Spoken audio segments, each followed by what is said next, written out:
And there is a truly huge, legitimate business story there. $20 million we've just spent in one market. That these two guys were every bit as good as the two on Broadway. But Gene Barry's coming to star in it, in San Francisco. He's coming in a couple of weeks, as a matter of fact. Yeah. He lives in my apartment building in New York. Oh, really? Yeah. And Alan Carr was there. Alan is the producer of the movie, which is why we went to La Cage. I saw George Anthony from Toronto. He Oh, was yes. a critic, and he was on the plane with me. Oh, was he? And he told me he was going there, because I was up there a few days ago myself in the Redwoods. Oh, in yes. Bohemian Grove. Yeah. Okay. So we just spent a few days up there. All right. Joe, whenever you're ready. Okay. Well, Tony, this is the very first time I've ever had a chance to interview you as Tony Bennett, the artist. Or I should say Anthony Benedetto, right? Thank you very much. Yes. It's good to see you. Thanks. You too. You have been painting a long time. I mean, you didn't just start yesterday, did you? You've I've been at painting quite a while now, yes. It was something you did even as a child? Yes, I painted my whole life. And I went to art schools for it my whole life. All the schools I've ever gone to have been art schools. But somehow you got sidetracked onto singing, huh? Well, I had a music teacher in my art school who put me in a vocal group, and he really encouraged me to. He said, "Go into that." He said, "You're very good at that." And so when I went into the infantry in the Second World War, when I came back out, I took advantage of the GI Bill and joined the American Theater Wing, and I studied theater and all the aspects of it, you know, voice projection and music and acting techniques and all kinds of producing, directing courses, and got a wonderful education there with private tutors.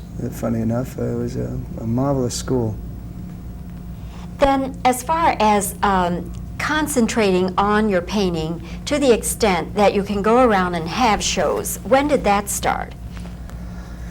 Well, that started about 10 years ago, and it started with the Campanelli galleries in Chicago, and they've been very nice to me, and Mrs. Campanelli, and it's across the street from the Art Institute in Chicago, and it's a very elegant gallery. And I stayed in there for quite a few years and sold quite a few paintings, and we had some fun there. And then I took the advice of a good friend who said, put on some exhibitions, you know. I said, well, I can't do that. And they said, well, let's see what happens, you know. And I put one on in Toronto and one in London, one in New York, and one in Los Angeles. And each time, you know, I kind of learned a little more about what to do. And this, I must say, has been the most thrilling one of all in Dallas. Why is that? Well, it was very successful. The JCPenney people really did a magnificent job of presenting it right for the benefit, and it really made the benefit very successful. And the show that they had a wonderful fashion show, and a great presentation of the whole thing, and made everybody feel warm and friendly. And then there was a great reaction to the paintings, and also the greatest reward of all is I found out that last night we sold 4 paintings for $10,000 each. Not a So bad day. It's pretty good. You know. I'm pretty thrilled about it. You should be. Tony, let's look at some of your paintings, and I'll Okay. just ask you a little bit about them. Surely. Let's start with the watercolor, the small watercolor. Just tell me anything you want to tell me about that. All right. Some of these paintings you'll see that beside any of the portraits, that painting there is part of a thing where I'm doing a sketchbook of everywhere that I go. And what it is, it'll be kind of a diary of, I've been doing it since 1964. And that will become a coffee table book, and hopefully, you know, where everybody will get entertained by it. And it's all of the people, places, and things that I've seen. Now that's Toronto, and that's a view from the Royal York Hotel, overlooking an island that the people in Toronto just love. They love every spring, fall, and summer. They go there and have picnics, and that's their Sunday outing, to go to that wonderful little island right off Toronto. Do you find yourself sketching nearly every day? Every day, yes. I do it just as, you know, very disciplined. I do a sketch every day. All right. Now, what about the clown? The clown is myself. That's a self-portrait, and I call it Sending the Clown, and it's a self-portrait of myself. Well, I certainly can see that that it is a strong resemblance. It's you have sequins on it, gold and white sequins. Is it a collage? Would you call that a collage? I would. I mean, I don't know what I would call it. I just I got impressed with how that looked, and I said, let's experiment and just do something a little different than just a straight out and out oil painting, and let's see what happens. And I experimented, and I'm really quite happy with the way that suit came out, the clown suit. Then the next one, the city. What city is that? That's New York City, and that's the United Nations. That tall building there, the one in the highest one there is the United Nations. As seen from? Seen from the Waldorf. I think it was from the Waldorf Astoria in New York City. Do you have any particular preference of what you paint? I mean, because we have we have landscape, we have portrait. Do you have any preference as to subject matter? No, I kind of do representative painting, so I'll do a portrait, I'll do a still life, I'll do a cityscape, I'll do a landscape. So I kind of cover all the different forms of art, that are known, and keep experimenting all the time. The still life, the flowers. Tell me about that. Well, that little green box there, that's was given to me by the London.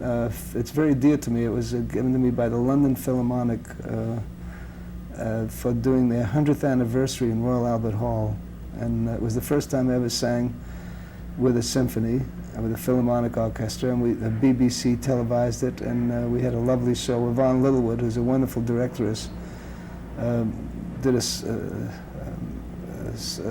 just the strangest thing. She just hung one microphone over 109 musicians, and it captured the whole symphony instead of no digital recordings or anything like that. But it was absolutely clear, and it was a great experience. So that's means a lot to me, that present that they gave me, so I put it in the painting. Is it malachite or jade, or do you know? That's actually sterling silver. It was just the reflection of it made it look green because of the setting and all that. So I was just painting what I saw, but it's actually a sterling silver box with some jade corners.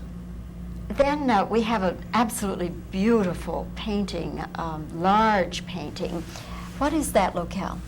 Well, see that beautiful white boat in the foreground? Well, that's a friend of mine's boat, and it's a 109-foot boat, and it's a magnificent yacht, and it kind of goes around all of the, Cannes and, that whole area there, and it'll go down to Spain and Morocco, and she spends all her time, Miss Minda Feliciano owns that boat, and so she wanted a painting of the boat, and it's in a little island in Greece, and it was in their town, and I painted it.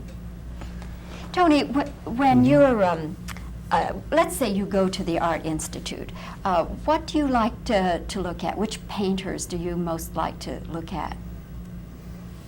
I like all of the masters that have contributed, and it really excites me when I go to the museums, because I've become a museum freak because I travel, so I go to every single museum, wherever it is, and of course I gravitate toward the old masters, even as great as some of the modernists are, and they're saying a lot, but I just can't get over Michelangelo or Leonardo, and to see what they did in those days at the very early beginning of painting, and the wonderful Renaissance that they went through, and there's nothing quite like Michelangelo.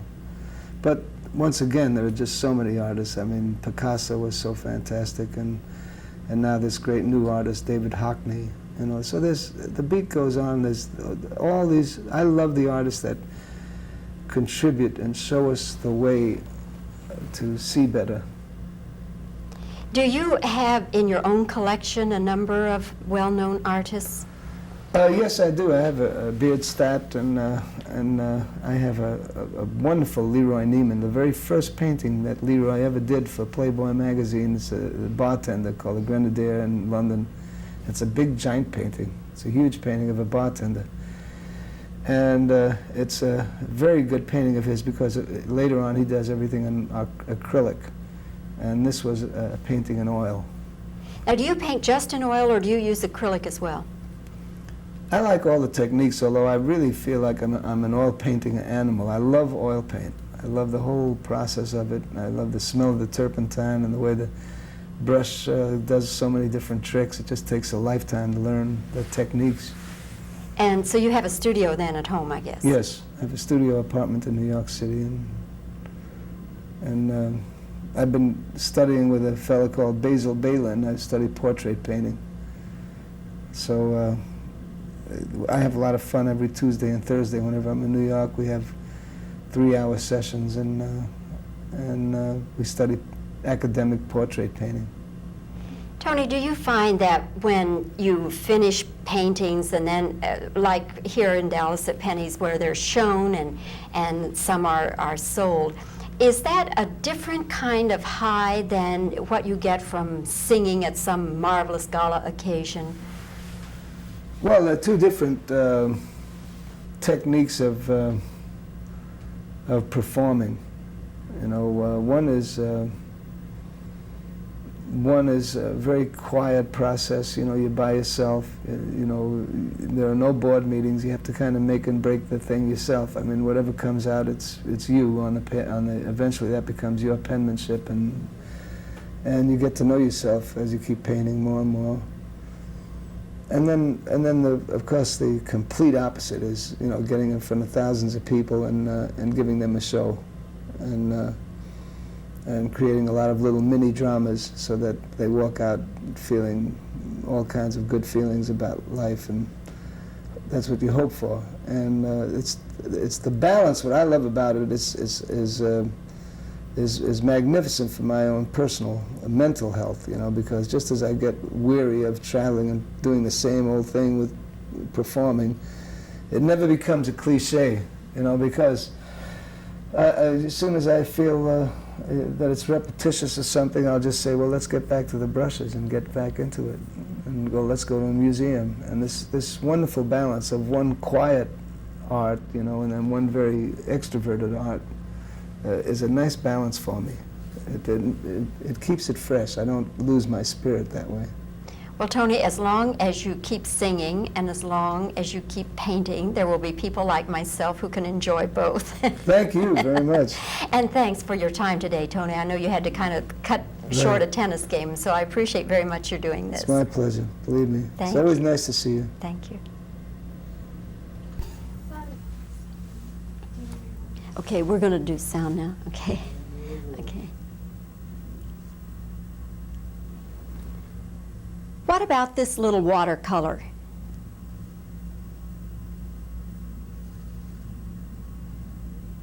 How did you happen to do the clown?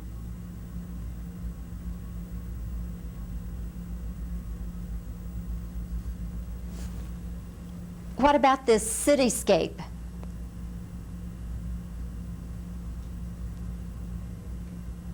Is this city New York?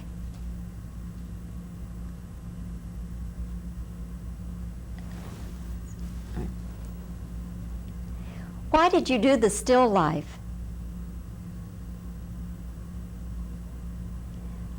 What is the story behind the still life?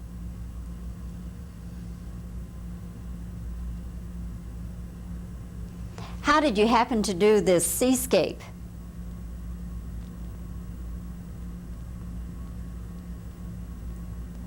Tony, what is the difference for you as far as it's satisfying you between singing at a gala occasion and having a showing of your artworks where you sell 3 or 4 major works?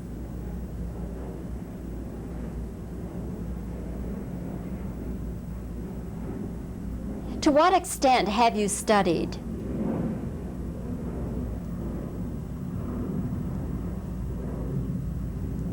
When you go to a museum, which artists do you like to look at? When you go to a museum, which paintings are you interested in?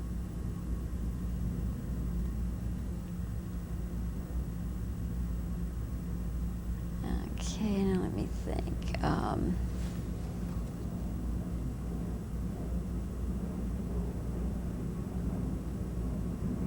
Okay, one more.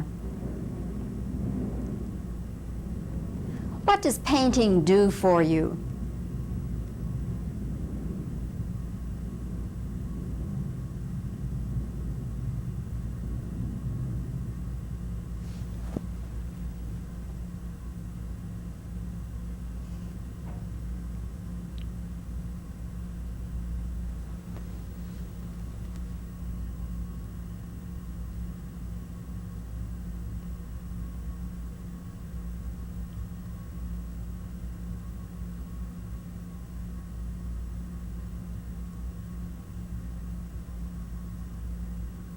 Okay, that should be enough of that. Later this week, the kids will have a lot more